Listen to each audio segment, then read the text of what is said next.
Say everything started from a big bang 20 billion years ago, but in physics there's a law called the conservation of angular momentum, which says that if you had the big bang that exploded everything, everything should be traveling in the same direction. But we've got the sun spinning clockwise and all 9 planets spinning counterclockwise, and we have 60 moons and 11 of them are spinning backwards. When we look at the Earth is 7,900 miles from the North to South Pole. It's the exact right size to accept the exact right amount of energy from the sun, and it is exact distance from the sun to give us the perfect temperature. And we could go into hundreds of examples and how precisely balanced the Earth is. And if you change these parameters by several percent, in some cases even 0.1%, we'd either freeze to death or roast to death. And so basically the next question becomes, is the solar system and the Earth very young? And really, the evolution-creation debate can be settled pretty quickly if you can prove the Earth is young. As the sun burns, it's losing 5 million tons per second, which means it's shrinking, which means it used to be heavier, which means that gravity was also stronger. So even 20 or 30 million years ago, the sun would be so big it would touch the Earth. Comets should only last 10 to 15,000 years before they're blown apart by the solar wind. Our calendars only go back to the year 4000 BC. How come they don't go back further than that? The population growth curve looked like it started about 4,500 years ago. Well, there was a flood about 4,400 years ago, and 8 people got off the ark. Another question is, how many billions of people should we have by this time? So where are all the people? At least, where are all the bones? The rings orbiting Saturn are being bombarded by comets, and they should be pulverized and dispersed in only about 10,000 years. Scientists admit that the oldest known living tree are the bristlecone pines of California and Nevada, which are 4,300 years old. How come we don't have an older tree? We have the Great Barrier Reef in Australia, and after watching it for 20 years, they took a growth rate average, and they found out that the reef is 4,200 years old. But how come we don't have a reef that's older than that? When they drill down into the ground, they often hit oil, and this is often under tremendous pressure, sometimes as high as 20,000 pounds per square inch.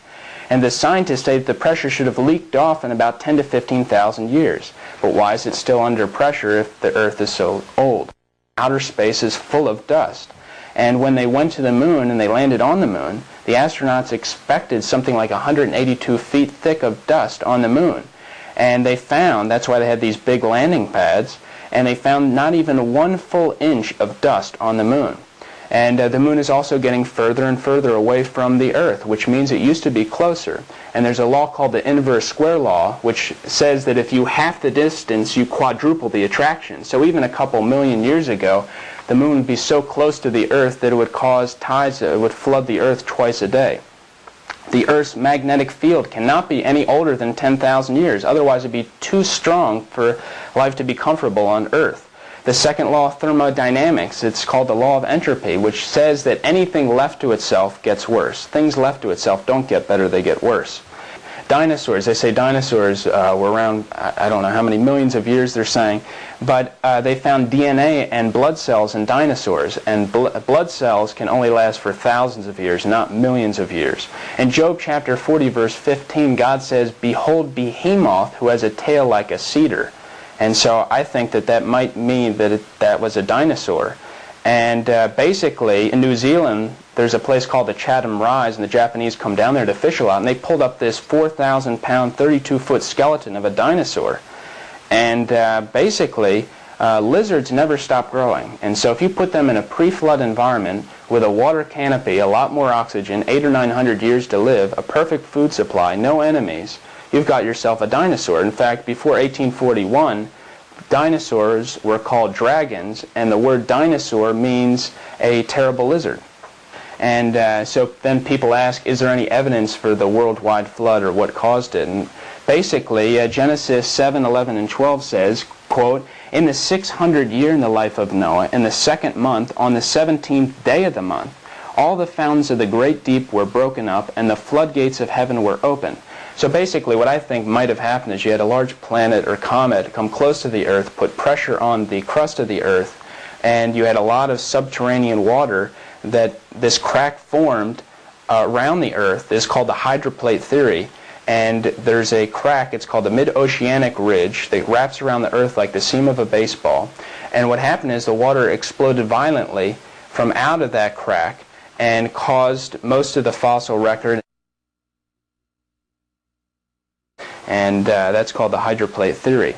They talk about the geologic column, how that proves evolution. In the textbooks, they have the Cenozoic, Mesozoic, Paleozoic, all these different layers they say are millions of years old. Well, if you get a jar of dirt, shake it up, it'll settle out into layers for you. It's called hydrologic sorting. And so we've found, and people have seen, trees in the sediments going through all these different sediments that they say are millions of years old. And so there's only two explanations for this. One, either the trees grew in the sediments, or two, the sediment came down on top of the trees, and many of these trees are upside down. So all these layers, I believe, were caused from the worldwide flood. In fact, the Grand Canyon, they say that the Grand Canyon had gradually been eroded by the Colorado River. But if that's true, there should be 1,000 cubic miles of sediment at the river mouth, and you go to the river mouth and it's not there.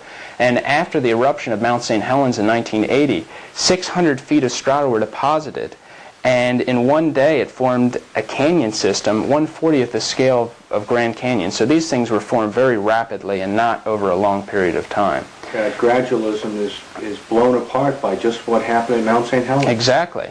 Evolutionists date the layers of rock by the fossils they contain, and then they date the fossils by the layers of rock that they're in. And this is circular reasoning. And fossils don't simply form when plants or animals simply dot and rot away. To become fossilized, a plant or animal must usually have hard parts such as bone, shell, or wood. It must be quickly buried to prevent decay and must be undisturbed throughout the long process. And the fossil evidence for a worldwide flood catastrophe is everywhere. It's very evident. And fish have been found by the billions with fins extended and eyes bulging. They found mammoths with the last meal perfectly preserved in their stomachs, and that kind of food isn't even found in that area today. They found whales that are buried straight up and down. They found fish fossilized, giving birth to their babies. They found clams that are petrified, and they're found closed, and when a clam dies, it opens up. The Bible says that all the mountaintops during the flood were submerged underwater. And Edmund Hillary, in 1953, he climbed Mount Everest, and when he reached a 26,000 foot level, for the next 3,000 feet, he found seashells and clams all over the place. So how do you get seashells on every major mountain range only if the worldwide flood really happened? Some people believe Noah's Ark is on the top of Mount Ararat in Turkey. What's interesting is on Mount Ararat itself, they found pillow lava, which is a unique formation that occurs only when molten lava emerges from the earth below water. And they've also found salt crystals on Mount Ararat, which could only be formed underwater. Is there any written evidence for a worldwide flood? Well, the flood account is found on Babylonian, Akkadian, and Sumerian cuneiform tablets, and these all date back to about 700 BC. In fact, a study of universal flood traditions reveals that there are over 200 accounts in every civilization and culture around the world, including the Inca and Aztec cultures.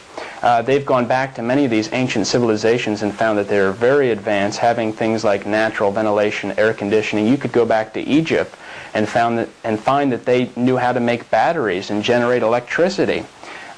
People used that for electroplating, didn't they? Yes, electroplated artifacts they found.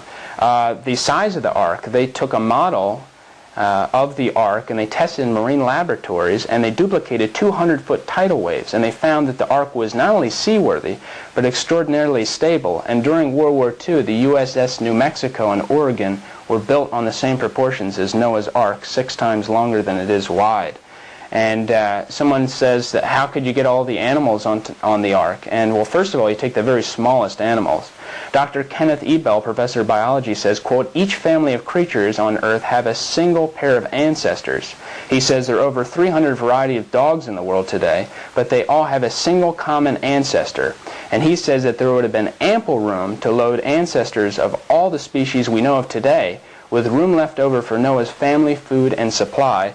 And due to the darkness, due to the storm above, the animals would probably eat less, sleep more, and be in a state of hibernation.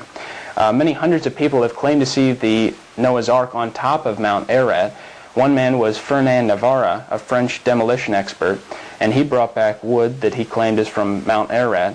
And the interesting thing is Mount Ararat is a totally treeless volcano peak, and they found that the wood he brought back doesn't grow near Mount Ararat. In fact, there's not a forest within 300 miles of the mountain. Jim Irwin was a former astronaut, and he took a very interesting picture when he was traveling with a Dutch TV crew, and they took this amazing photograph, and you can see to the left what they believe